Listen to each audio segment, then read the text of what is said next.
જૂનાગઢમાં કેરીની સાથે ઉનાળુ રાવણાનું પણ ઉત્પાદન થતું હોય છે। ત્યારે જૂનાગઢ કૃષિ યુનિવર્સિટી અને આજુબાજુના વિસ્તારના રાવણાના વૃક્ષોના ઇજારા રાખનાર ઇજારેદારો સવારે રાવણા ઉતારી સીધા જ વેચાણ કરવા માટે પાથરના માર્કેટ ઊભી કરે છે અને લોકોને તાજા રાવણા પૂરા પાડે છે।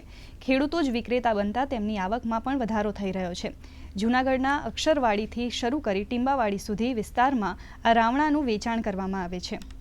અત્યારે આપણને જે તાજા રાવણા અવેલેબલ છે એ બહુ મોટી વાત છે। એટલે આપણને આ રોડ ઉપર અત્યારે તમે જુઓ તો ઘણા બધા એમના જે આ ઇજારાવાળા માણસો છે એનો પોતાનો પરિવાર છે એ અહીંયા બેસાડી અને તાજા રાવણા વેચે છે। આ રાવણા છે એ ખૂબ સારા હોય છે અને તાજા મળે છે, એટલે એનો ટેસ્ટ પણ ખૂબ સારો હોય છે। તાજા રાવણા અત્યારે તાત્કાલિક મળતા નથી, પણ અહીંયા ઉતારીને સાંજે એ લોકો સવારમાં ઉતારે આખો દિવસ અને સાંજે માર્કેટ ભરી અને તાજા રાવણા વેચે છે। અહીંયા અમારે કૃષિ યુનિવર્સિટીના રાવણા અહીંયા ઇજારા રાખીએ છીએ ને અમે રાવણા વેચીએ છીએ ને સારી જાતના રાવણા અને બધા માણસો બધા હરખથી રાવણા લઈ જાય છે।